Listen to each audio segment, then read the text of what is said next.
You go ahead and introduce it, Dr. Broyles, and then All right. I'll introduce the speakers. Well, first of all, I just want to welcome everyone. We've already all said hello, but I want to make it official. Thank you so much for coming and participating in the third Veteran Studies panel at PAMLA. We're so excited. Hey, Craig, welcome. Hi, Craig. We're glad you're here. Thank you. We are delighted to get to be a part of PAMLA and for this panel I think that this will mean that this panel is a standing panel, and that means we can bring veteran studies to a broader audience. And it's also, I love PAMLA because it's such a friendly conference. It's such a good conference for graduate students to get their feet wet in a conference. And I love the wide variety of scholarship that everyone brings to PAMLA. I always find a session that is fascinating that I had no idea I needed to know something about that. And so I'm always learning something new. Now I was going to say, and then Yeah. I'll let you all go.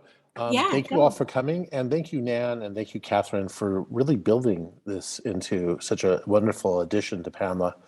And all we need is 2 people, that could be any of you, to email me after this conference to request that the board consider making it a standing session. And then we don't have to do any more special session proposals. It would just be a standing session, which would be a wonderful addition. So exciting. Thank you, Craig.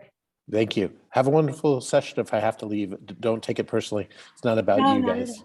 Okay, thank you. Dude, this gives you great power, doesn't it? You can like pop into so many different places around the country. I know. I feel like an international traveler. It's lovely. It really is a lovely thing. So, ciao. We're glad you're here. Ciao. And Magdalene, welcome.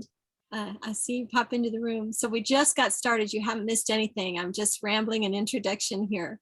So Nan and I really wanted this panel to happen. It was Nan's drive to see it through, and I supported her. We met one another when I was teaching at the graduate program at American Military University, and I had the privilege of having Nan as one of my graduate students. And now she is on into her own academic career. And this collaboration is a delight to me. I'm so glad this panel could happen because there are a growing, I didn't bring my statistics with me tonight, there are a growing number of veterans and active duty military headed to college campuses. It's a huge number of veterans. It's growing every year, and they contribute so much to that community. But oftentimes, just like in business, businesses underestimate what a veteran brings to the table. Schools do as well. And so it's important that academics at all levels, whether graduate students or faculty or support staff, learn as much as they can about veteran perspectives. Also, there's a really important scholarship work to do. Veterans are throughout literature, veterans are writing literature, and they are teaching as well. And so there's so many layers that the background that military can contribute to society and scholarship at large. So this panel, we've kept it wide open from the time we started it 3 years ago, because we just want people to realize, hey, there's a lot of really cool scholarship going on that intersects with veteran studies or with the lives of veterans in lots of ways. Sometimes it's scholarship about veterans, sometimes it's scholarship by veterans, sometimes it's about writing veterans have done. So we're always open to a wide variety. And so thank you all who have participated putting in proposals this year. We're glad you're here. And there are just a couple of organizations I want to introduce to you quickly, and I'm going to get out of here so there's plenty of time for presentations. The first is that Rhetoric and Composition, the College Composition and Communications Conference. It's a national conference every year. We actually have a standing committee in veteran studies that's growing. More than 50 faculty are part of that now. And if you are not a part of NCTE, go there. You will find one of the groups under NCTE is College Composition and Communications. And while y'all are talking, I'll put up a few more links. There's also a Facebook group that is Veterans in Academia.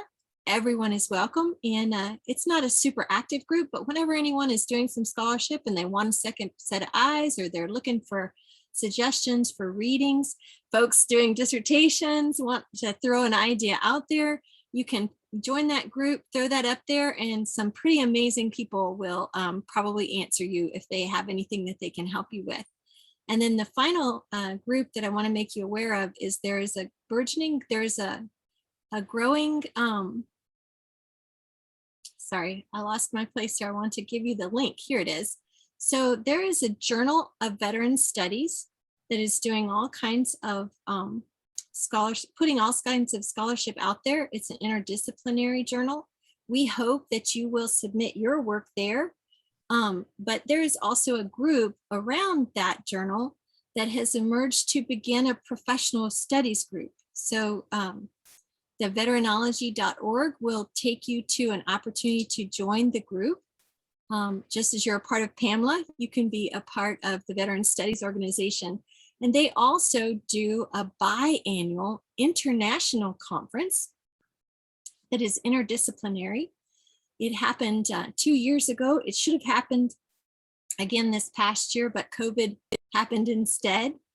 It's a wonderful conference. It's still quite small. We have scholars from Ireland, from Australia, from the UK, from Germany, from all over the United States in all fields: medicine, psychology, therapy, traditional academic disciplines, history, all talking about what they're doing and how their work can help or contribute to the lives of veterans and also forward veteran studies. So I hope you'll take a look at both those groups, dive in and become a part of everything there. Okay, thank you again. I'm going to turn everything over to Nan, and I can't wait to hear about what you're doing with your scholarship. So welcome. Well, thanks for that introduction, Dr. Broyles. Always fantastic. And I think we can kind of dive right into our session. And so our first speaker is, sorry, I'm trying to manage two different platforms here. Our first speaker is Deborah Daly. Deb Daly is an active duty Army officer and PhD candidate at the University of Kentucky. Her dissertation focuses on gendered performance and organizational space in the war stories of women and women of color. So at this time, I'm going to go ahead and turn it over to Deb.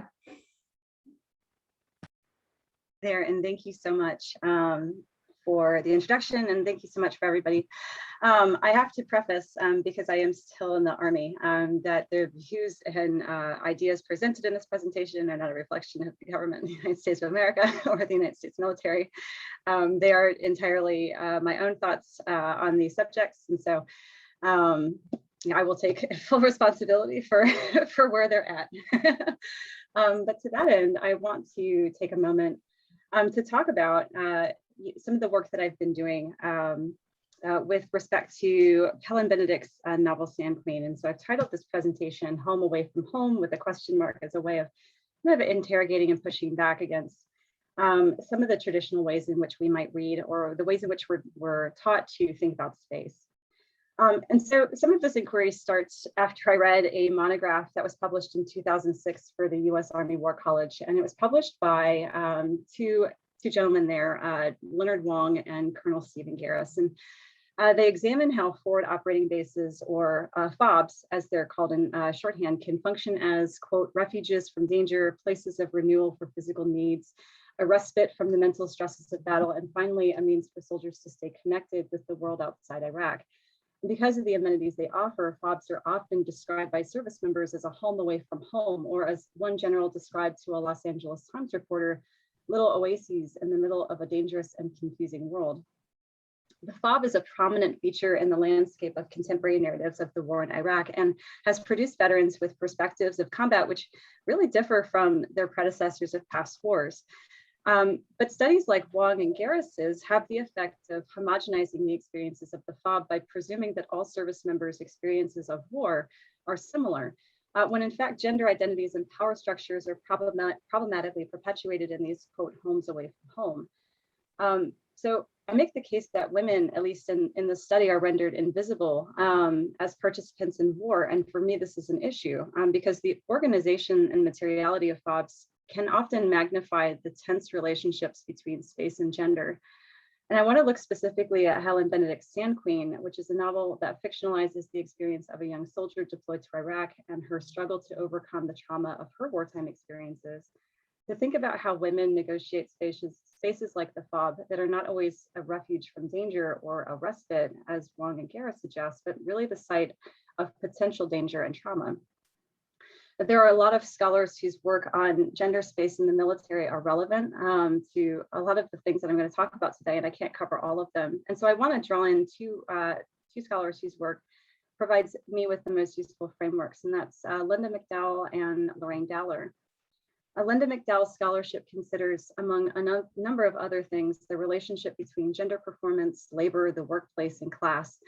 McDowell acknowledges that, quote, places are contested, fluid, and uncertain. And it's not surprising that this language echoes that of feminists with respect to gender construction and identity.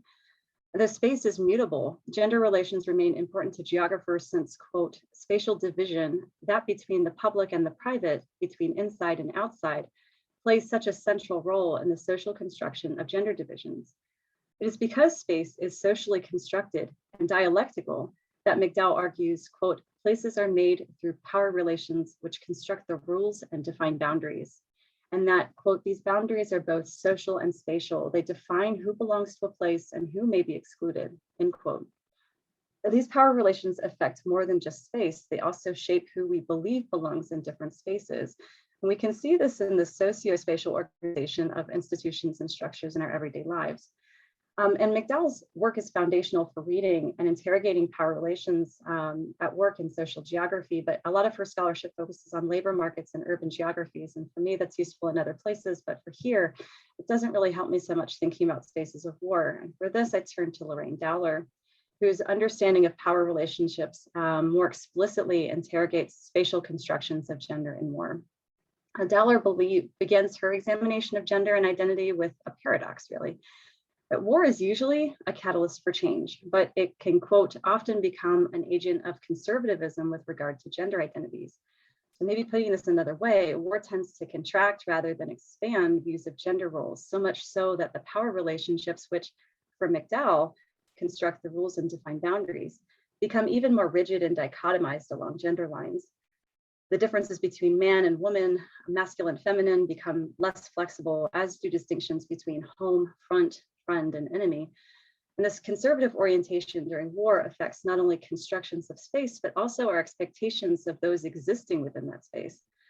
Dowler, drawing upon a long history of gendered spatial binaries, analogizes war's spatiality with common conceptions of public and private space, in which the front lines, which are occupied predominantly by men, historically occupied by men, form an implied public sphere, and the areas furthest from the front increasingly resemble a protected private sphere.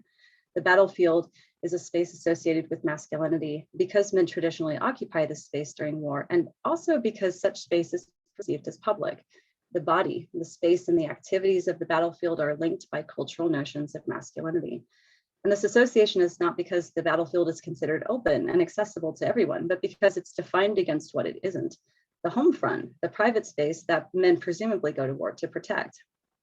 So the battlefield thus becomes a physical and symbolic space where identity politics are magnified. The conflicts in Iraq and Afghanistan deviate from violent conflicts of the past, at least as far as military policy is concerned in the US, because women make up such a large percentage of those deployed forces now. And women's presence on the front lines should press us to reconsider spatial divisions, or at least how we think about them. Dowler reads these new front lines as transformative spaces whereby women also contest feminisms, where she says, quote, feminisms, by challenging public perception of what women are capable of doing. And even though space is fluid and has the potential for change, as McDowell and Dowler acknowledge, women's ability to view the battlefield as a frontier for progress is at times impeded by dominant interpretations of the battlefield as a symbolic boundary. Now, I realize that even high risk reading women as a monolith and essentializing, but I think McDowell and Dowler offer useful and flexible frameworks with which to look at these spaces, especially in war, and how to look at these spaces as they configure themselves along lines of gender. There's a pretty well-established body of literature which focuses on how women are differentially positioned on the basis of gender, and this is especially true of literature about women in the military. And yet no one interpretation of gender, war, or space is immutable, really. So we can really only go by example and by text or by narrative, thinking about these things. But I think the literature speaks to structural disadvantages and also women's cultural marginalization and symbolic negation, which is really the process whereby their gender identities become invisible, even though their bodies are highly visible.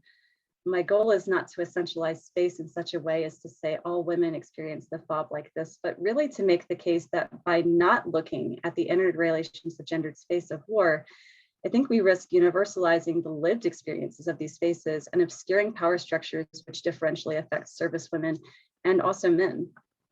So to do this, I think it's helpful to think about the ways in which space is socially produced, in this case, the forward operating base. But because every FOB is a physical construction, each has embedded social elements which incorporate social actions and power relations. So it's useful to tease out some of the physical and social dynamics of the FOB.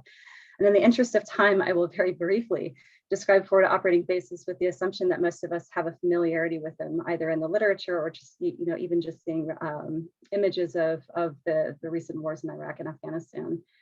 And if there's an interest in if there's a continued interest in the historical, social, and economic examination of these spaces, I would recommend Eugene Palka's chapter in Military Geosciences and Desert Warfare, which was published in 2016. But the forward operating base is really a curious feature of the global war on terror. Although operating to some extent in Afghanistan, the military began to develop FOBs in Iraq in May 2003, as the mission of US forces shifted from offensive operations to stability and support operations. And Palka notes that US troops were charged with protecting the population from insurgent threats while also, quote, facilitating an international reconstruction effort. And these missions required troops to maintain a presence near population centers and major infrastructure. So at its most basic, the FOB is intended to exist in a secure forward location to support tactical operations, and also to house, protect, and sustain the forces tasked to support a particular area of operations.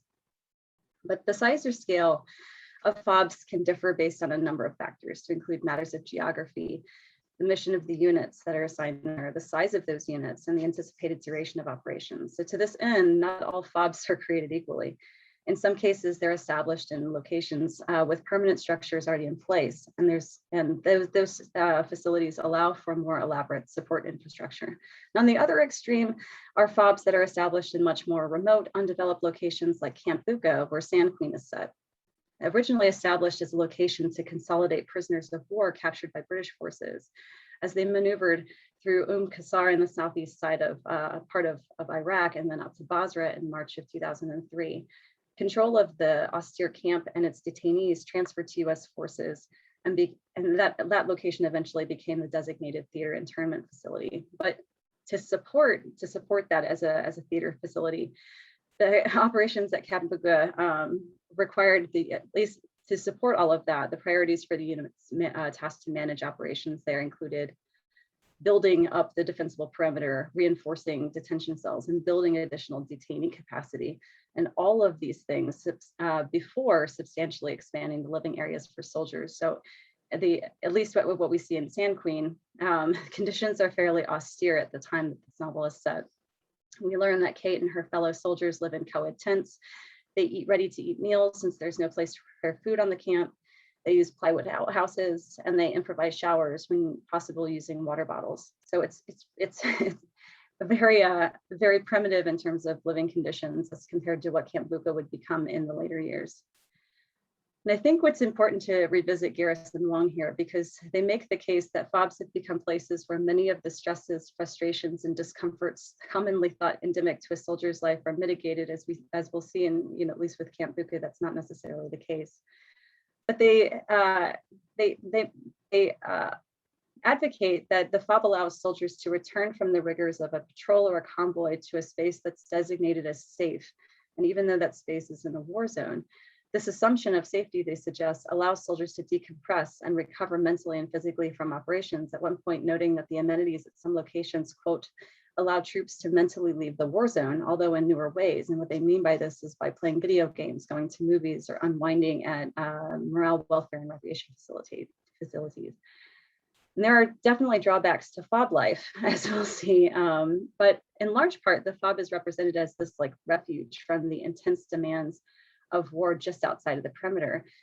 And it's this idea that I want to push back against, to remind that the FOB is itself as a border, and it's defined in relation to the separation from the communities that are around it.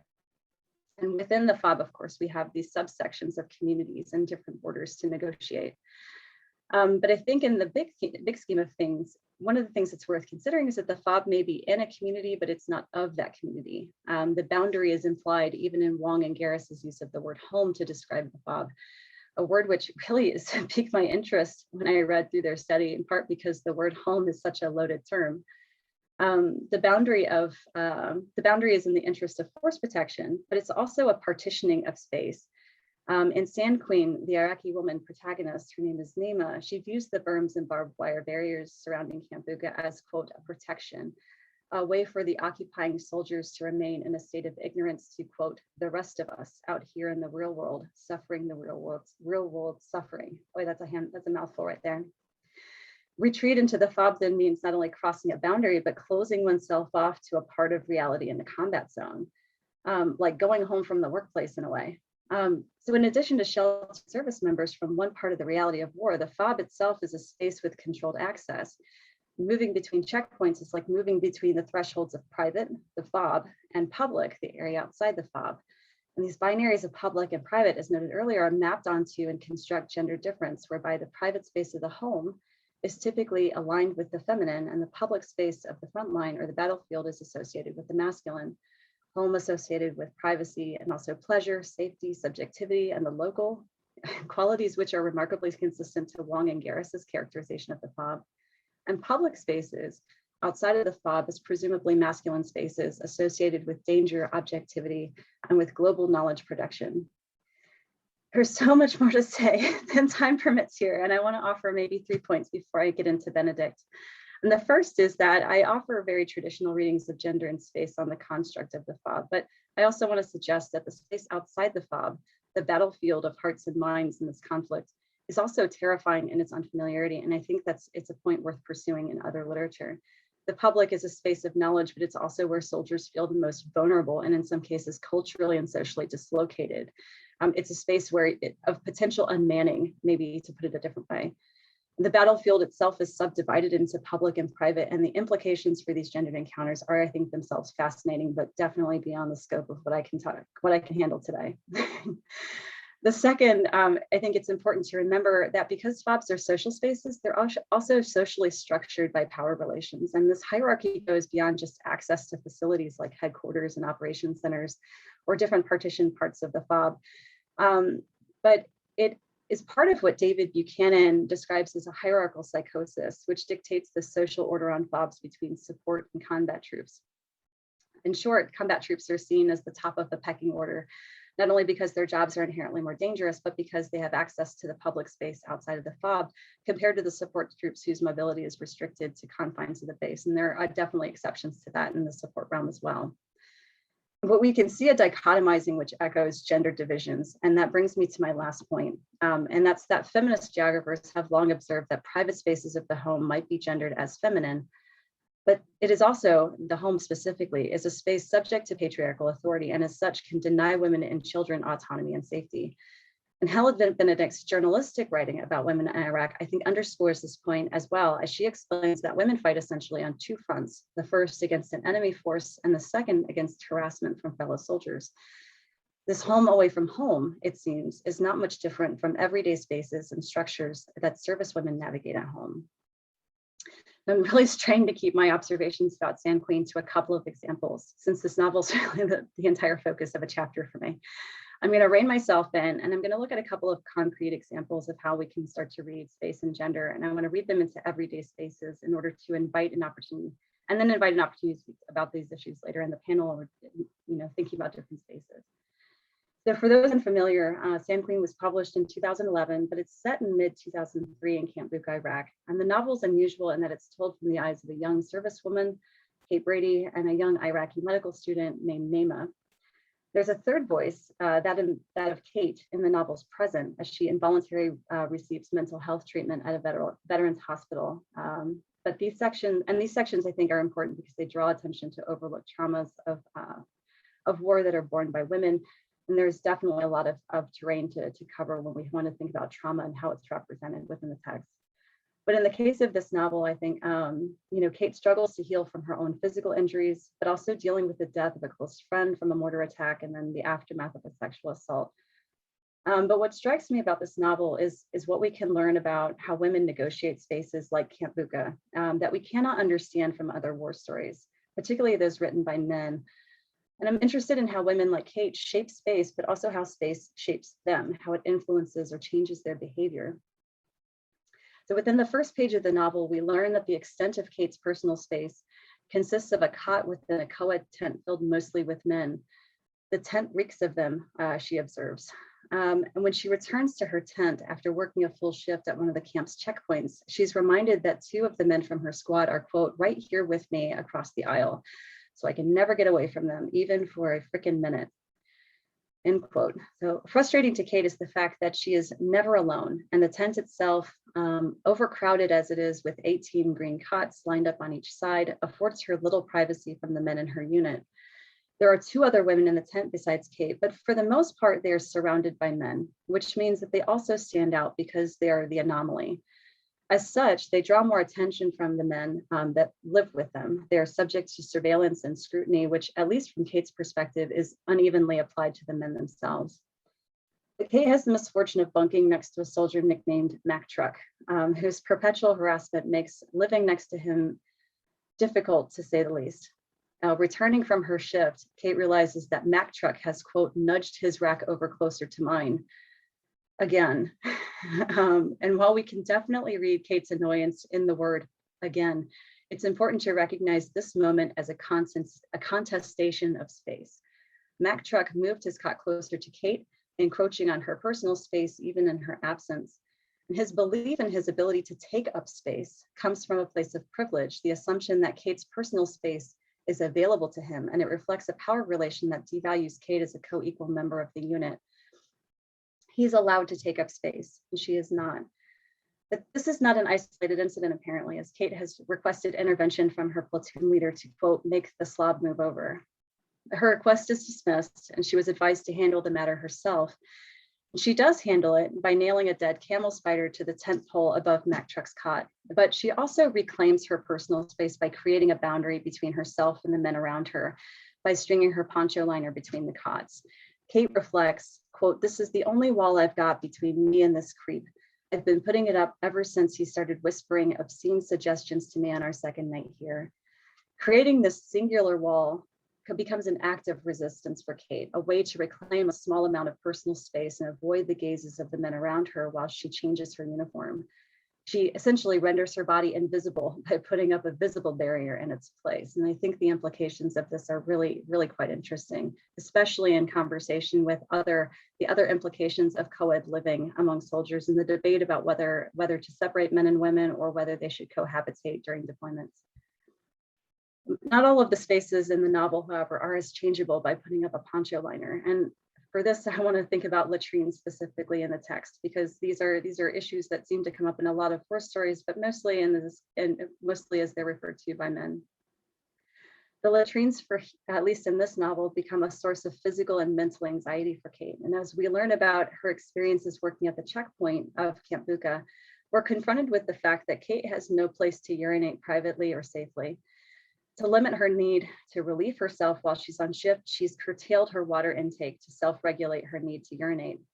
Later, we learn that she doesn't just regulate her intake on duty, but alters her hydration habits while off duty as well, since she cannot count on another woman's presence to walk with her to the latrine. And in this, it's referring to a buddy policy, whereby women are required to escort each other to different spaces on the FOB. It's unclear, at least in this book, whether that applies to men as well. Indeed, what follows the incident with Mac Truck above is a realization that Kate, no matter how thirsty she is, cannot, quote, drink more than one more sip of water, because if you're a female, it's too effing dangerous to go outside for a piss, end quote. The danger here has less to do with enemy activity or the threat of mortars, but really the risk of assault if she leaves the tent to simply relieve herself. The physical effects of water regulation are damaging, and one might even go so far as to say physically traumatizing to her body. By the time Kate assumes duty at the guard tower later in the novel, it's unclear whether she urinates at all while she's on shift during these 12-hour shifts. Her physical altercation of her bathroom habits is not simply a matter of modesty. Indeed, throughout the novel, she constantly reminds herself that she is a soldier, a word which also is loaded with meaning. And among the ways she defines herself as a soldier is in her commitment to doing her job, which in a lot of ways means avoiding the implications of laziness or malingering by limiting how often she has to use the bathroom. So latrines and their availability change Kate's behavior in ways that draw implicit attention to her body and bodily difference. Kate struggles to attend to both her body and her mind, neither of which can properly function unless attended to appropriately. And while she teases that everyone else in the camp is sick in some way, this compounding of issues works against Kate's desire to appear more like a soldier. She's really in kind of a double bind throughout this novel. Taking care of herself is perceived as weakness, but not taking care of herself promises rebuke and compromises her readiness as a soldier. The more often she has to see the doctor, the more time she has to take off. It becomes a vicious cycle. I want to make one last point on latrines because I have to wrap up this presentation. But for those of us who have deployed, latrines are as much a part of the social landscape of the FOB as a recreation facility. They're ways to communicate anonymously between soldiers and are as much a place where soldiers can relieve themselves physically as they can mentally and express their attitudes towards whatever happens to be bothering them in life at that moment. And as we learn in this text, the latrine is where Kate finds graffiti implicating her as a sand queen. And for those unfamiliar with what the title sand queen would mean in this case, it's a derogatory term for women who are, whether they are or not, viewed as sexually promiscuous and available for the duration of a deployment. And Kate's discovery of this moniker comes after she is sexually assaulted by her squad leader. The next day, as she meets with her squad to get on shift, she can, quote, feel their eyes raking over me. I know they've all seen the latrine. For Kate, the graffiti is worse than the assault itself, since it implicates her as a sexual deviant. There's so much more to talk about here, but what I want at least to point out in the last minute or so that I have is that the graffiti, rendered as it is in the most private of public spaces, is read by everyone else on the camp. And as the events of the novel escalate, Kate cannot escape the implications of this title and the irrevocable ways in which it has drawn attention to her physical body and made her and her body specifically a matter of public discourse.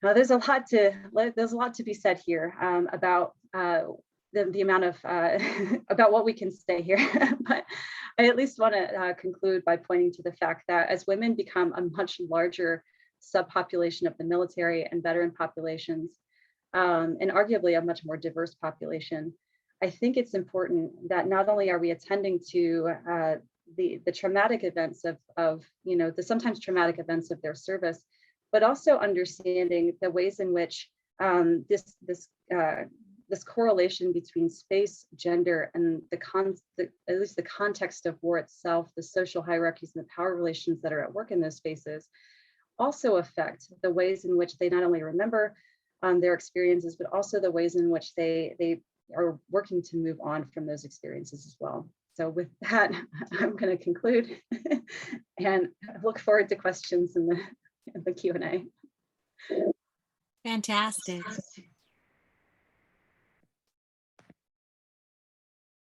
Yes, thank you very much, Deb. That was really interesting. And probably I should have said it in the beginning when I introduced everyone.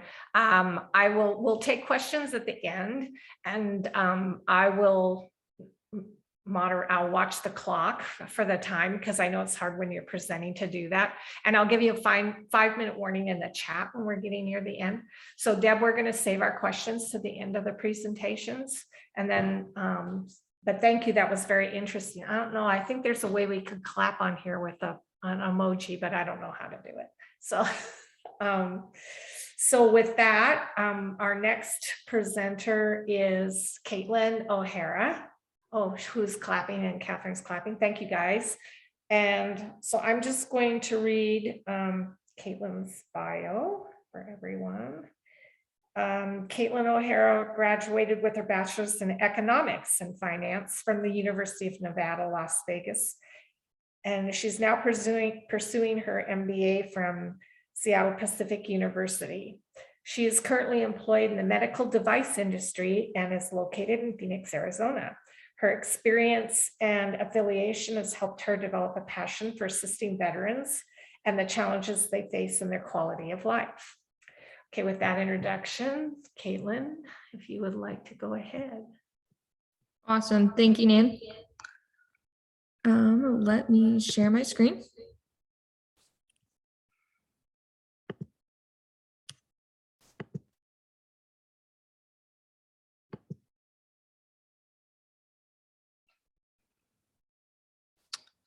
All right, is everybody able to see that okay? Yep, looks good.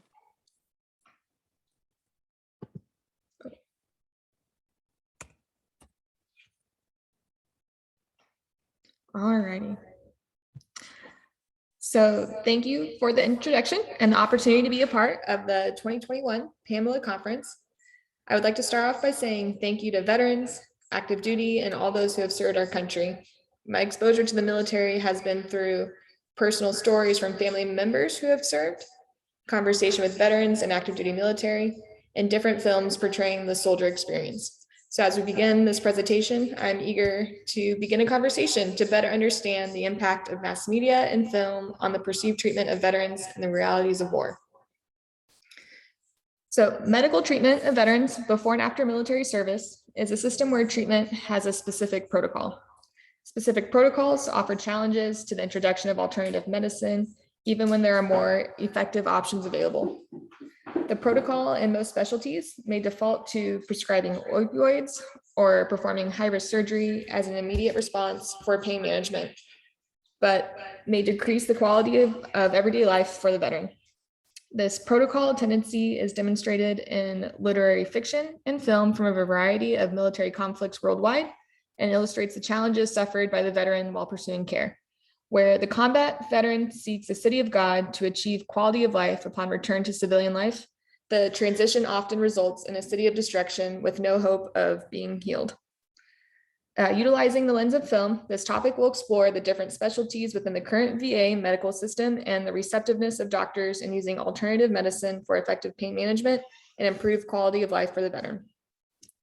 So I have divided the presentation up into 6 sections. I have the history, advancement in war and medicine, critique of the VA hospital and film, addressing what is chronic pain management, alternative medicine and therapy, and a conclusion. Oh, sorry. So I'd like to start with the portrayal of Jarhead with the City of Light and Destruction. This 2005 film is a psychological study of a Marine's state of mind during the Gulf War, told through the eyes of a US Marine sniper, Anthony Swafford, who struggles to cope with boredom, a sense of isolation, and other issues back home. In the clip we are about to watch, it takes place in the movie where Anthony Swafford and his platoon are returning home upon the end of Operation Desert Storm. Among the jovial celebrations, the mood is disturbed when a disheveled Vietnam veteran jumps on their bus, possibly suffering from memories of conflict, to congratulate them all. Soon after they return home, the movie continues to show Anthony Swafford and his comrades going their separate ways and how their lives change due to war. So here's just a brief clip of that first portion. Also, let me know if you can hear it.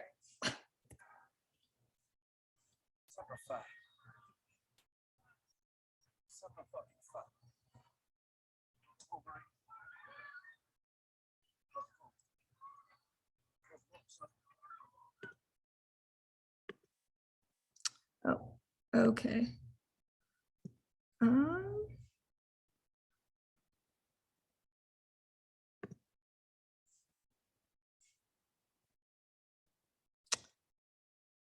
I apologize. I'm so sorry. Share sound. Okay.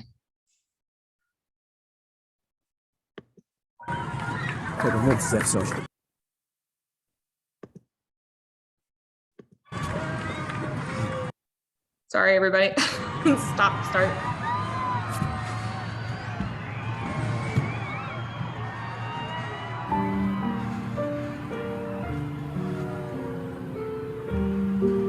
Mind if I sit down on your bus? Every war is different. Hoorah. Every war is the same. Okay, good. Thanks. All right, I think that was it. So I apologize about that rough start there. Oops, sorry.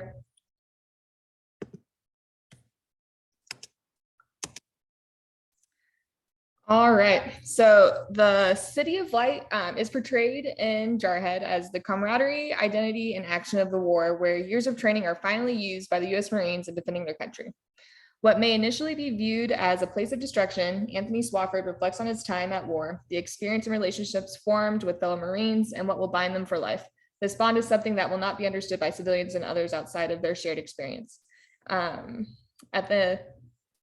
As you can see with the veterans stopping onto the bus, that there is a yearning for a time where the world made sense at war and did not incorporate the complexities of civilian life. A reflection of the city of destruction can be seen in the return home of the Marines. A disheveled veteran troubled by his time at war reflects that the effects of different wars expose themselves very similarly in those that come home from war. I interpret this scene to bridge the emotions, conflict, strife, and uncertainty of returning home and foreshadowing the struggles the Marines may suffer with physically or emotionally in the different eras of war. Anthony Swofford did not have a shared experience with the Vietnam veteran, but can relate to the harsh realities that await the troops as they return home. And having a better understanding of the similar but different experiences of war as portrayed in Jarhead, let us take a closer look on how advancements in war and medicine have been used as building blocks in increasing the cause of chronic pain in veteran and changing how it is addressed in the VA medical system. I will start with the Civil War and go all the way, but place a focus on the use of the film to portray, of the films portrayed the Korean War, the Vietnam War, and the Gulf War. So in the field, and during the Civil War, in the field, soldiers died from two major causes: battlefield injuries and disease. Contributing factors to deaths related in the field were the lack of coordinated system to remove the injured from the battlefield quickly, wound infections, sterile techniques that were not recognized as important, poor sanitation in overcrowded camps, lack of immunity to childhood diseases, and few treatments for disease. During this time in American history, there was a lack of medical infrastructure for the military on and off the field. Before the war, there were 16,000 soldiers in the peacetime army with only 113 doctors. At the start of the war, 24 went south and 4 were dismissed for disloyalty, leaving a ratio of 188 soldiers to 1 doctor. And again, this was just at the start of the war. In World War I and II, developed in the First World War, the modern triage system was developed to better cope with a large number of casualties due to the development of war technology, such as machine guns, high explosives, chemical weapons, tanks, and heavy artillery. The triage system included dividing wounded soldiers into 3 categories: trivial, treatable, and terrible, identifying wounds for treatment ranging from minor injuries to those with little chance of recovery until surgery was available. The modernization of warfare had a side effect termed shell shock. Initially, it was reviewed by practitioners as physical injury. It's a severe concussion resulting from a nearby explosion. Once more cases of shell shock were observed, it was considered a nervous disorder due to military service in the face of unprecedented and unimaginable horrors of war. World War II, compared to World War I, had more advances in medicine that led to increased survival rate of the wounded. There were advances in antibiotics such as penicillin and the use of metal plates to heal fractures. During the Korean War, the aftermath of the Korean War was where psychological trauma effects were first recognized and left those who served as forgotten soldiers, as well as those who survived their injuries from fighting in extreme cold climates. The number of wounded soldiers who survived the war increased compared to World War II. This is because of the combination of the mobile Army surgical hospital, or MASH unit, and aeromedical evacuation systems. This provided a quicker removal of the wounded to better medical facilities. In the Vietnam War, as warfare continued to advance, the Vietnam War utilized more explosive artillery, such as a grenade launcher, tow missile. It also introduced the Huey, a single-engine, twin-blade helicopter that was able to fly into tight spots to get troops. Injuries in Vietnam were caused by explosives, guerrilla warfare from the Viet Cong, and more explosives. Veterans continued to suffer from the long-term effects from Agent Orange, hepatitis C, and post-traumatic stress disorder. The term golden hour is used to describe the concept of treating a patient within the first hour of suffering a traumatic wound to significantly improve their prognosis. This war accelerated the advancement of pre-hospital treatment in the field, such as flight crews stabilizing the wounded during air evacuations and surgical teams treating patients for traumatic shock, reducing the time between treatment and injury. These methods are now employed by emergency medical technicians and paramedics throughout the United States. The Gulf War developed advancements in stealth warfare, GPS for navigation, missile warning systems, more advanced surveillance plane radar, and large amounts of precision-focused laser-guided bombs, providing soldiers with more technology and information to confront the enemy. What sets the Gulf War apart from the Vietnam War is tactical casualty care that provided a set of priorities and a sequence of events for people taking care of combat casualties, whether they are under fire or en route to care, which serves as a foundation for everything taught to medics and general medical officers for the pre-hospital environment.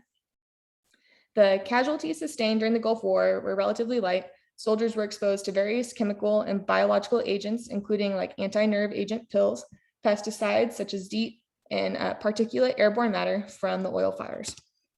And finally, the global war on terror advanced the idea of pushing voice, data, and imagery down to the squad level so that soldiers have a better situational awareness in the field. This expedited new technologies to the war. Medical advancements continue to be made in care on the battlefield with the one-arm tourniquet and blood clotting battlefield dressings, as well as continued research in the treatment of PTSD, pain management, and prosthetics. The hallmark injury of the global war on terror is the massive blast injury. It's traumatic brain injuries, penetrating fragment wounds, burns, toxic inhalation, blast over pressure, and kinetic collision with stationary objects. The injured could have multiple anatomic sites with simultaneous open amputations, head and spinal injuries, complex torso wounds, and eye damage. Survival of the injured was due to continual advancements in first responder care and field surgery during conflict. These injuries often require considerable care and rehabilitation for many years. The next film we will be looking at will be Born on the 4th of July, 1989 film, looking at the medical treatments of veterans during the Vietnam War.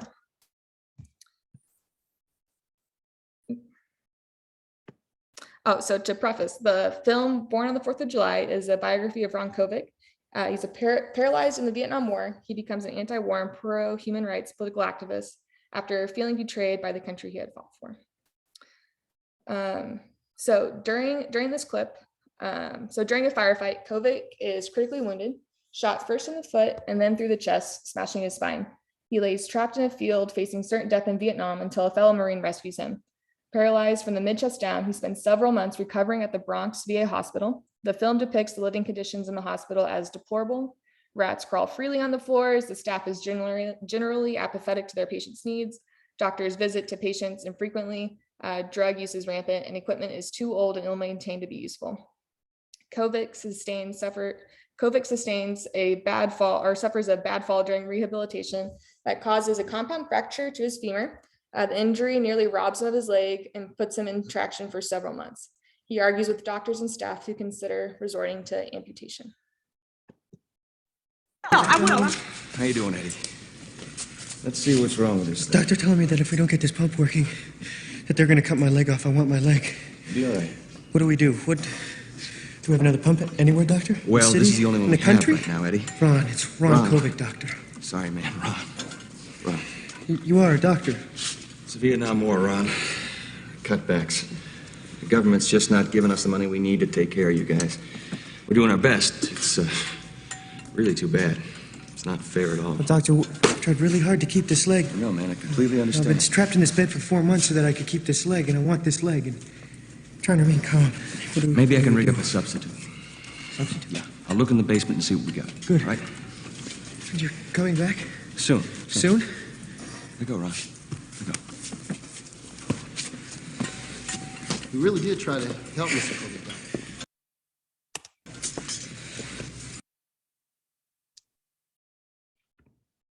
All right. So the City of Light is first portrayed when Ron Kovic is a young, healthy man eager to serve his country in the fight against communism and partake in the idyllic glories of war. There's a sense of hope, light, and invincibility from Kovic being in his full, undamaged form. Kovic sinks into the city of destruction as he suffers from his injuries, trying to process and grasp the new reality he is faced with as a result of war. The movie takes the viewer straight from the battlefield to the horrible conditions of the VA and the harsh reality faced by Vietnam veterans returning home. Kovic and the rest of the patients in the hospital are unable to receive the proper care for their injuries and potentially may have been able to heal different if the proper resources or treatments were available to the VAs at that time. For the remainder of the film, Kovic is working to adjust back to normal life as best he can in the civilian world by pursuing the previous fullness of being a man that was sacrificed in the war. So the time Kovic spent in the VA is the film's critique of the abuse and inhumaneness experienced upon the return from war. This critique can be tied to the management of chronic pain in veterans and how it has improved throughout the different wars. There are 3 critiques that the film sheds a glimpse into as the hospital was portrayed as a city of destruction. The first is the facility conditions. Even though there have been improvements to the VA facility conditions since the Vietnam War, the VA still lacks the resources and skills needed to effectively and efficiently manage projects and facilitate communication between bureaucratic offices at the regional and local levels. Second is lack of medical personnel or the attention from doctors. The Vietnam War tripled the number of veterans seeking care. The scene from Born on the 4th of July shows the government's ineffectiveness to distribute funds, employ medical staff in understaffed hospitals, and identify geographical areas limiting veteran accessible healthcare.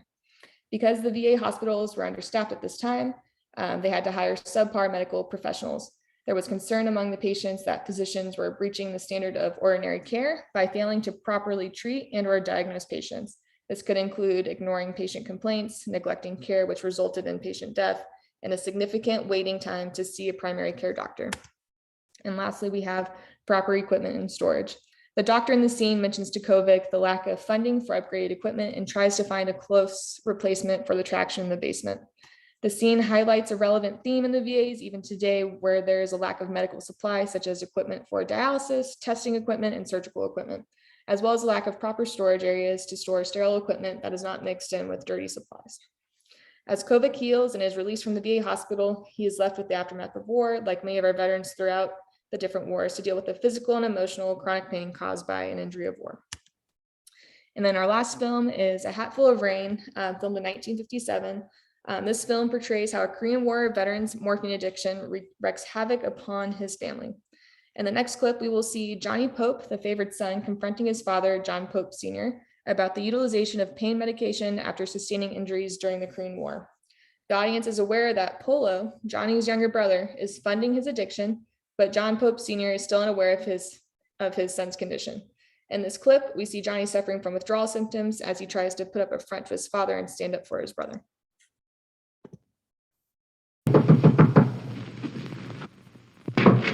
What's the matter with your brother? Johnny, come here, sit down. Take it easy. No, let me stand up, Polo. Let me stand up. I want to tell you right now what's standing in front of you.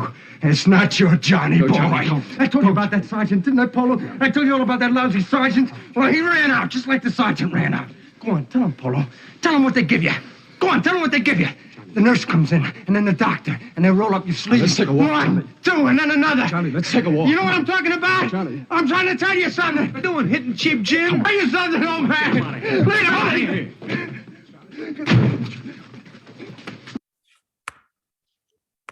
Oops, sorry. So the city of light is portrayed in the film by understanding the kind of man Johnny was before the war. This detail was provided by his wife and father.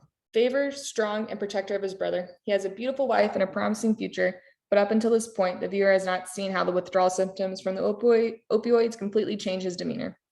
The city of destruction is portrayed in the secret that Johnny is keeping from his wife and father, along with the sinister character Mother, who supplies Johnny with morphine when he can no longer handle the withdrawal. The addiction is causing his marriage to disintegrate and his relationship to be strained with his brother and father. Morphine was prescribed to Johnny as he recovered from injuries sustained in the war, but the pain and high he desires has carried over outside war limits. This clip highlighted a glimmer of hope to Johnny as he vocalizes his pain to his father and is a start for a cry for help that he needs from his brother and father.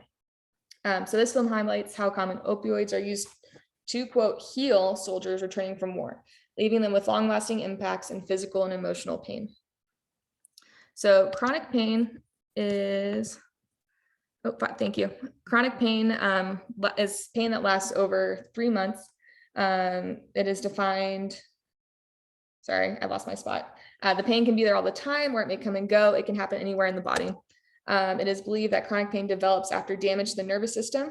This nerve damage makes the pain more intense and long lasting, treating the underlying condition that may result in chronic pain. So it can interfere with everyday life, such as working, having a social life, and taking care of yourself and others. It can lead to depression, anxiety, trouble sleeping. It represents a widespread problem over the short term for wounded soldiers on the battlefield and during rehabilitation, and over the long term for many veterans. And common types of chronic pain include post-surgical pain, post-trauma pain, and neurogenic pain, so pain to the nervous system. So as a result of books and films like these, there's been a cry for reform in medical treatment and chronic pain management for veterans. It has provided greater insight to the public in order to be a better advocate and work with the government to improve systems of treatment. In 2010, a pain management task force charted by the Army Surgeon General completed a report outlining pain management strategies to improve the care of active military personnel and veterans. These strategies include improving patient education about pain, increasing the frequency of patient pain assessments, and improving the long-term use of opioid medicines. Multimodal approach involves using different departments and modalities to ease chronic pain, but this could equate to a greater amount of resources allocated to the patient. A challenge to this approach could be understaffing in the medical personnel, and they may not be able to provide the quality of care required to the veteran. The use of multimodal approach does not eliminate the option for opioids entirely. The military has adjusted in its strategy for mitigating risks associated with opioid treatment. And then finally, we have the primary care provider plays a critical role in pain management and is often the central prescriber for opioid medicine. There is a risk of providers becoming frustrated for our hard to heal patients, and it's more likely to opt into opioid therapies. A proposed solution to opioid therapies would be alternative medicine and therapy, as well as creating film or literature that doesn't place an emphasis on the struggle of chronic, or the struggle brought on by chronic pain to our veterans, but are advocating alternative solutions in pain management. So alternative medicine is medical or medical systems or practices that act as a replacement for conventional medicine. The documentary Escape Fire is one film that explains the medical industry and how it is designed for quick fixes rather than prevention, but for profit-driven care rather than patient-driven care. In an NPR interview with the film's director, Matthew Heineman described the film as taking a holistic approach to viewing our current healthcare system as one oriented towards sickness, not towards health. Hyman provides an example of a diabetic getting his foot amputated at 60, but not given the appropriate nutritional counseling to prevent that from happening when they were 20, 30, or 40. There's also a barrier to entry for alternative medicine, where there's a lack of awareness by healthcare providers. There's a lack of understanding in the fundamentals of alternative medicine and how they work and how they support patients. And there's also kind of a lack of respect in the medical community at the moment. Another challenge that the VA sees with alternative medicine is contracting with the VA. It does take time for certain products or treatments to be approved to be used in the system. And also each VA is different and has different operations that are deemed as a priority in treatment. So in conclusion, in the 3 films we looked at this evening, the City of Light is portrayed in these films as a place of hope and fullness of the soldiers, of who these soldiers were before the war and their fight to regain normalcy in civilian life. The City of Destruction is portrayed as a downward spiral brought on by the addiction and neglect in the current VA healthcare system. Although improvements have been made in part due to the public's increasing awareness, there's still a long way to go. So I leave you with 3 questions prompting the improvement of care of veterans. How long will it take for the government to actively consider alternative medicine and therapy? Does there need to be education to providers of alternative medicine as a solution for chronic pain in medicine? And should more films highlight the use of alternative medicine as a solution for chronic pain in veterans? So questions will be at the end, but thank you for your time. Thank you, Caitlin. I appreciate that. Perfect timing. So again, the questions will be at the end. And so our next presenter is Dr. Alice Sylvester. She's a program analyst for the United States Central Command, 3rd Army, and a retired Army officer with a 29-year tenure. In addition, she is an adjunct professor at Columbia International University, CIU, in the IO Psychology and Business Finance programs. Dr. Sylvester earned her PhD in Industrial and Organizational Psychology and a master's in Business Finance. An avid score mentor, she is focused on women and veterans, small business startups, operations, and government contracting. She is passionate about veterans' causes, improving diversity, equity, and inclusion, DEI, and actively making a difference in business practices. Thanks for joining us today, Dr. Sylvester. Thank you, Nan, for your introduction. I am going to share my screen with you, and my presentation will be very short, which will give us time for the next presenter and time for questions. So I will provide a synopsis of the work that I did on veterans reintegration. And with that said, I will share my screen with you. So be a little patient with me while I get this shared with you. 1 second.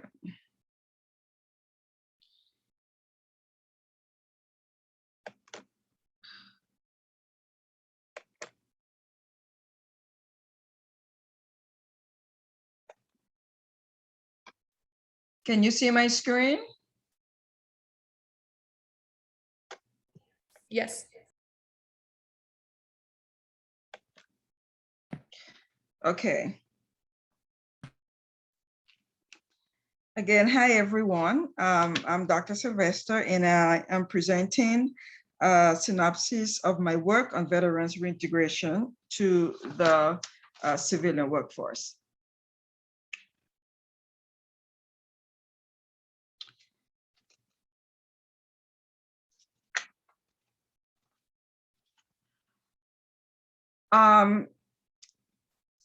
Approximately 200 veterans transition into the civilian workforce on a yearly basis. Not all of them are afflicted with PTSD or struggle to reintegrate into the civilian workforce. However, past writers would infer, past scholars who write about veterans or the issues plaguing veterans would only concentrate on the negative aspects of veterans' reintegration into the civilian workforce. Most of the published literature on veterans seem to focus on the negative aspects of veterans returning from the war and the unemployment rate of veterans, thereby creating a stigma of unpredicted behavior that seems to cling to veterans no matter what they do. And these stigmas are sometimes very harmful for veterans in the reintegration process as it relates to employment.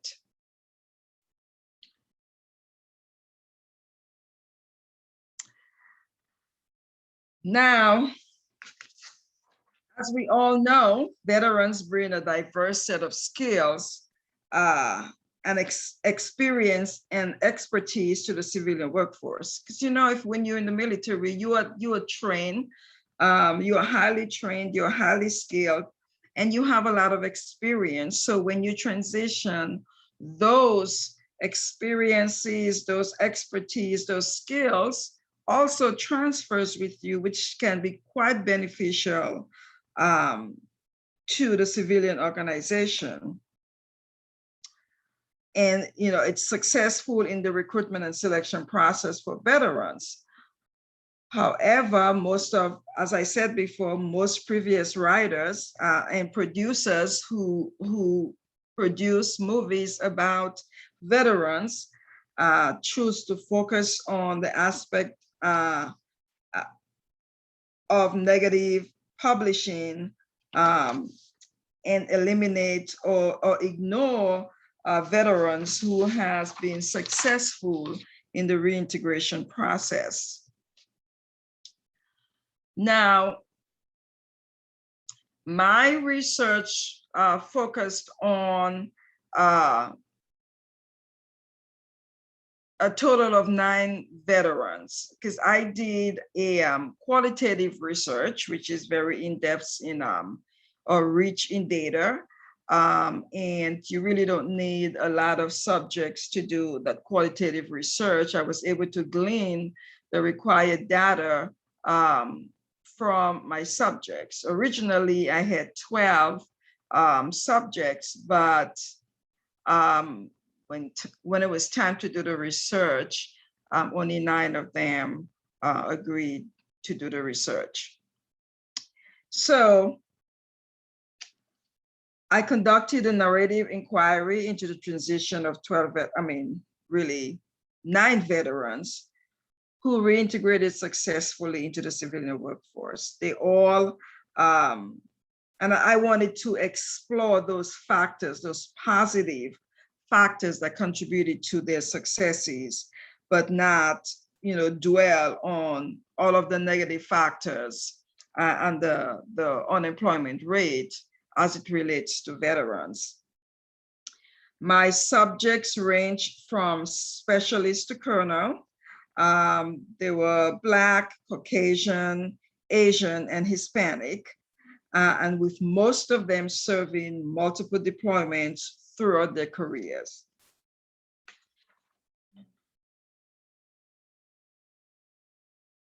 Now, my study results illustrated a tale of the highest level of motivation. Those were the themes that were gleaned from the data collected. It was a high level of motivation, particularly extrinsic motivation and self-determination, which was the focus of my study, or those factors that positively influence the behaviors by these veterans, and thereby help them to succeed in their quest for a second career. According to the forefathers of self-determination, Ryan and Desi, extrinsic motivation particularly tend to have a powerful effect on human behavior because it influences people to behave in a certain manner by external factors. Those factors may be tangible rewards, which may include pay, status, awards, or recognition, or a comprehensive package. So what I learned from the data and the themes that emerged, these individuals were very motivated by those tangible rewards after serving, after dedicating their lives to serving and transitioning into the military career. They knew what they needed to do. There was a process that they followed to be successful in their civilian career.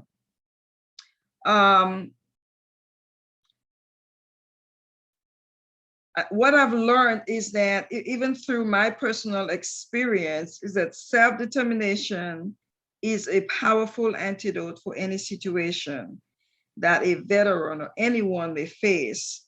And these brave soldiers, these brave veterans, whether they have challenges through intentional preparation, whether they have challenges through overcoming any challenges they may encounter in the transition process, and also taking advantage of any resources afforded to veterans in the transition process. When I did my study, there was very little positive literature out there on veterans in regards to employment. And one of the most common theme with all of this subject was taking advantage of resources afforded to veterans out there, which is networking.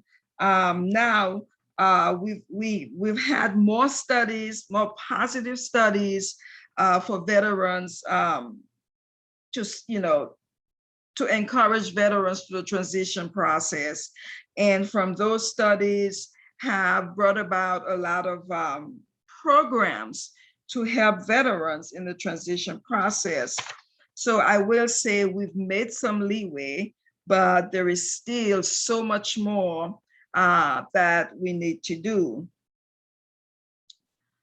And, movies and studies alike in the past, as I've said, just failed to capitalize on the characteristics of veterans returning home from the war, those great skills, those experiences, there's those expertise that they've gleaned through the military. They have failed to capitalize on that, but instead they've always fed into the PTSD frenzy that every soldier who comes from the war is plagued with PTSD. And as you and I know, and for the veterans that we have in this forum, and all active veterans, we all know that PTSD, there are different levels of PTSD, and it doesn't really affect everyone the same way. So every soldier, what may have been a traumatizing experience for me may not have been a traumatizing experience for another soldier. But the media, the movie writers, the scholars, they all tend to focus on that PTSD frenzy, which most times transforms into negative perspective of veterans, and which translate to a negative perception of veterans when it comes to the selection process. So my motivation for conducting these studies, it's because not only because I have that experience, that personal experience myself, but I also want to deconflict the taboo, the cliche, the stigma and perceptions that usually follows veterans, especially those who have been through war, not understanding that you don't have to go to war to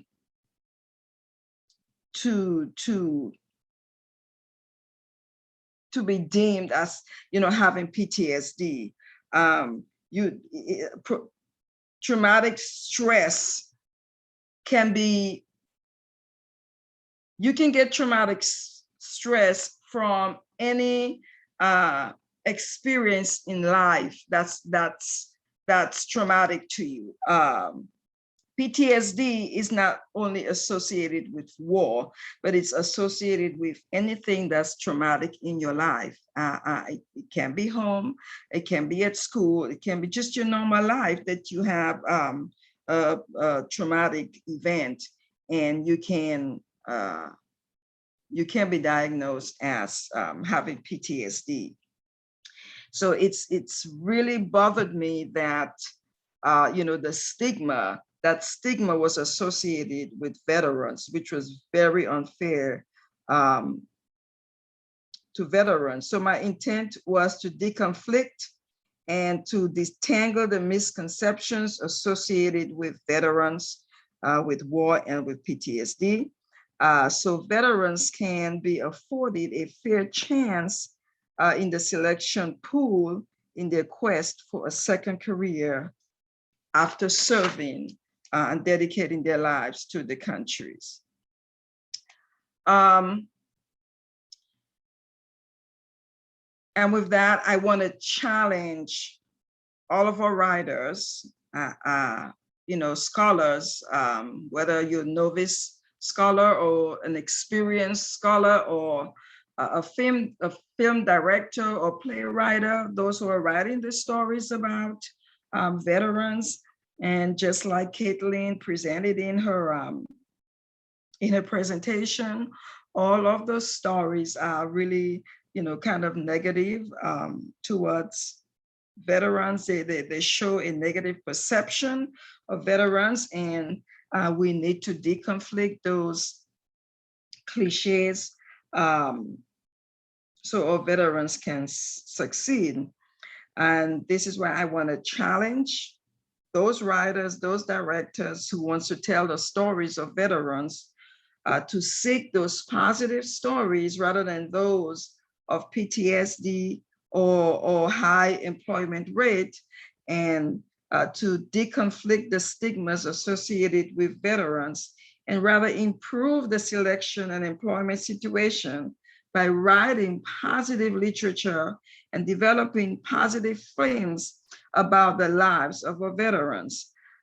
So the next chapter of positive literature and film depicting veterans' lives rests on all of us. Those of us who are novice writers or scholars, those of us who are experienced scholars, those we know who are writing on the issues of veterans. We can choose to focus more on an alternative method to assist those veterans who are disabled, whether it's a visible disability or whether it's an invisible disability. We can make that difference for our veterans instead of fueling negative constructs as it relates to veterans.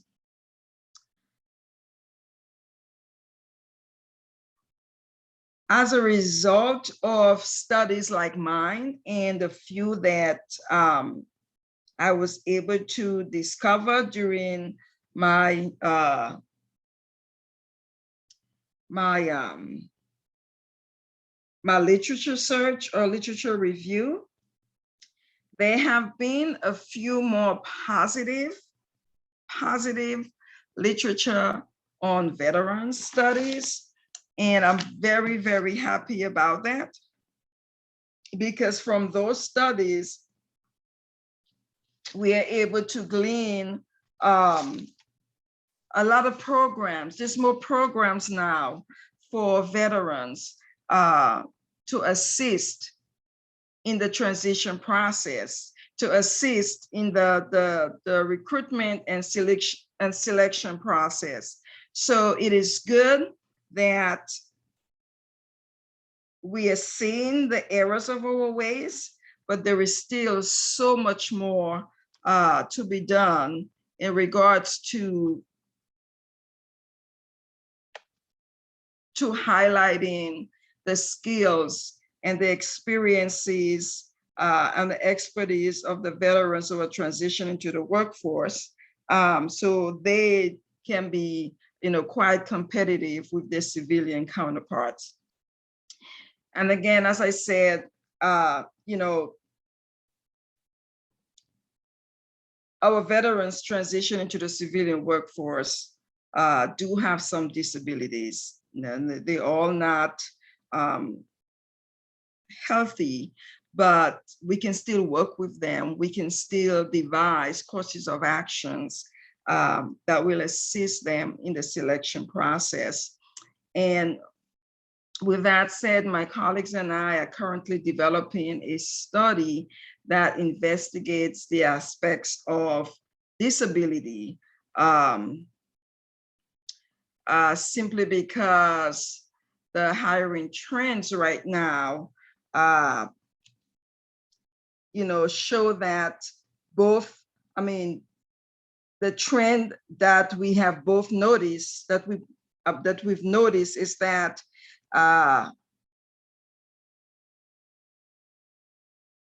even in personal experiences before, during, and after the hiring process, that there is a hiring trend when it comes to selecting veterans with disabilities. So we want to bring awareness of the variety of disabilities that our veterans face and how we can provide like out-of-the-box solutions and accommodations to assist them, because our current accommodations do not always apply to every disability. It's not a one for all. It doesn't fit every disability. So we really want to address that aspect so all veterans can have a fair and honest chance in the selection process. And usually when people think of disability, they are looking for a limb, a missing limb, a missing arm, someone in a wheelchair, but don't realize that there's so many veterans walking around with those invisible disability that may include traumatic brain injury. With that comes memory loss. With that comes, some of them may have intellectual issues, PTSD. Some of them have muscle failures, and we have to find ways to accommodate them, provide programs that will assist them, but that they're included in the selection process, and not they're not shown because of their disabilities. And with that said, this really concludes my brief, because I'm not going into too much of my other studies on veterans transitioning into the civilian workforce. These are the references that supported my my study, some of the references. And, this is in honor of our veterans. Again, I am very passionate about finding solutions for the issues that our veterans face, not only because I'm a veteran, but because I appreciate everything and the sacrifices that our veterans have provided us, all the sacrifices that they made. And I believe when they sacrifice their family, their lives, some of them their lives, that they deserve the best. And we are not, there's much being done, but not enough is being done to take care of our veterans. Thank you for that opportunity. Thank you, Alice. That much appreciated. I think it was really good presentations from everyone. So I did want, we have just a few more minutes left for questions, just under 10. Does anybody have a question for any of the presenters? We had a couple of attendees, it looks like they dropped off, but does anybody have questions? If not, I do have a couple. Okay, so I guess I'll go. So I don't see any hands raising so I probably missed it in your introduction, Deb, but what is a FOB? And I did read the book, but I couldn't remember what a FOB was. The foreign operating base. Okay. I think I used I referenced the acronym right at the beginning, and then it was just easier to go shorthand there. Yeah, I probably missed it in there somewhere. But I also, because I did read the book in preparation for your talk, so I could understand it. I found one of the things really significant and how it transitioned throughout the story was that third voice that you mentioned in the beginning. Did you see that as sort of a future as present in the story, like kind of a premonition of what was to come, or how did you sense or feel that in terms of the story as a whole and the progression? Thank you so much for that question, Nan, and I'm so excited that somebody else has read this book. I think part of my decision to look at it is because my dissertation is focused on writers who are marginalized in war stories. I'm trying to make a case that we need more women in war stories. But to your question, that third voice I read as very much the novel's present. For me, there's the sense that when I read Kate in the majority sort of, and I guess for everyone here, that the text goes back and forth between these perspectives. There's this, the soldier's perspective, this Iraqi woman's perspective, and then it kind of unofficially shifts into these weird ethereal kind of moments where Kate is in her head and she's in a sort of present that exists beyond the time of the novel. It's like when the novel is set. And I really read those as very much sort of a present moment for the text, in the sense that I think, the thing that seems ever present in the book is the war, at least for Kate. But that in those present moments of thought, where she is sort of referring to herself in the third person for most of those articulations, that is a sort of processing of the trauma in a way that is very disorienting at times. I think she's negotiating a lot of different issues within those moments. It's not just a matter of thinking about what happened to her. She doesn't think explicitly about those moments of sexual assault, or when she's in a convoy much later in the novel. But she's comparing a lot of her experiences with other women that are in her support group at the VA hospital, and she's kind of bitter about those experiences because she doesn't recognize them. There's a whole nother discussion about this. It is. About women veterans, and women veterans from different wars and their relative experiences of war, and the way in which they either see patterns of similarity or they read their own services dramatically different from each other. So I think at the baseline, I read that those sections is in the present, but I think there's a lot more to talk about with respect to how Benedict represents trauma, and the ways in which she pits these women in some ways against each other, and in particular kind of positioning Kate as an antagonist to these other women veterans. Yeah, I think you're right. It was also very interesting for those of you that haven't read the novel. I encourage it, but myself, as I saw, because that third voice is just the soldier. They never call her by name. So you're never quite sure until you get quite a ways in who that person is. I also thought it was interesting that the way that parents seemed to not want to hear her issues, and then she just kind of covered it up. So, and her issues were many, just in terms of what she was going through with her health and stuff. It isn't just about, the rape threat and those sorts of things. So I thought that was interesting, the support for her going in, and yet that we don't want to hear anything. Do you think that sort of stance on the parents not wanting to hear anything was the way a perception of the public that they don't really want to hear that stuff? I think that's actually kind of a fair assessment. I don't think Benedict can really, Benedict does a lot in this text. Yeah. There's a local global perspective. There's commentary on the war. She's taken on a lot. And I think you kind of nailed it, that the only way to kind of draw attention to one of the other dilemmas, and I think Caitlin, Caitlin starts to touch on this a bit in her presentation, thinking about how we deal with pain.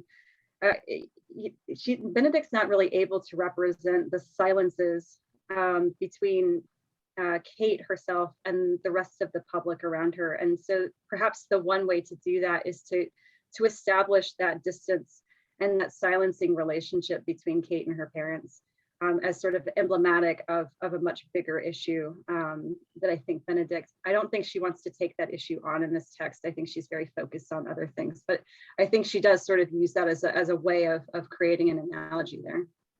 Good. Caitlin, I did have a question for you. Did your survey and research confirm or change your work experience in any way? Or your attitude toward the working? Yeah, no, it brought to light a lot more. Yeah. Well, can I pick up on your turn? You see. Sorry, everybody. It brought to light a lot more insight into the workings of the VA. So our company is contracted with the VAs, and so it definitely changed how I viewed it and how much like work still needs to be done there. Okay, thank you for that. Good point. Sorry, I was having a little technical issue. And then I also had a question for you, Alice. Do you think that movies like the ones Caitlin presented help or hurt awareness and reintegration? And I thought of another example, like a movie like White House Down. I don't know if you've seen it, but I really like it. Action thriller that portrays veterans as tactical heroes. Well, I haven't seen White House Down, but you know, like I've seen the movie that Caitlin presented, and also I've also seen Heroes Don't Come Home, which portray veterans, you know, with that cliche of PTSD, like every veteran who come home from war is plagued with PTSD and can't function, which is not true. I mean, we all experience pain, like Caitlin said, in different ways. What may have affected me may not have affected my comrade, or what may have affected my comrade may not have affected me. But, you know, with all the stories out there were just so negative about, you know, the illness of veterans, the ill will that goes on when they come home. They can't function, they can't deal with society. Is not a true picture. Yes, there may be some of them, but it's not all veterans. And that really, because it creates that cliche about veterans and that perspective, you know, perception of veterans. And, you know, you tend not to tell people about your disability because you think it's going to hurt you. And I've done that. I've applied for a job where I don't talk about my disability. And I get a request for an interview. And the moment that I talk about my disability, you don't get anything. So we've tried that a couple of times, and it does affect. And we know it is a problem, and then we need to address it because it's hurting all veterans, and it's unfair to them. Well, and I know we're out of time now. Sorry to make everyone feel rushed, but I just had some closing. I want to encourage all the presenters to submit papers to the PAMLA Journal or to the Journal of Veteran Studies, either one, because they were really dynamic, I think, and really helpful to the conversation. Also, I wanted to thank our guests who attended and for supporting the inclusion of veteran studies at PAMLA. I think they dropped off there somewhere close to the end because the session was ending. And then also, if all of us would please send an email to Craig asking that this session be added as a regular part of the program, I'd super appreciate it. And I am willing to help and take the baton if we can make it as a regular session. Anybody that wants to be a presiding officer and take this, I'm happy to be co-presiding officer and teach you as Dr. Broyle so excellently taught me, or I'm still learning. So I'm going to go ahead and turn the recording off and end the session, but if anyone wants to stay online, that'd be great. It's still recording, then. I know, I'm trying to find where it's recording.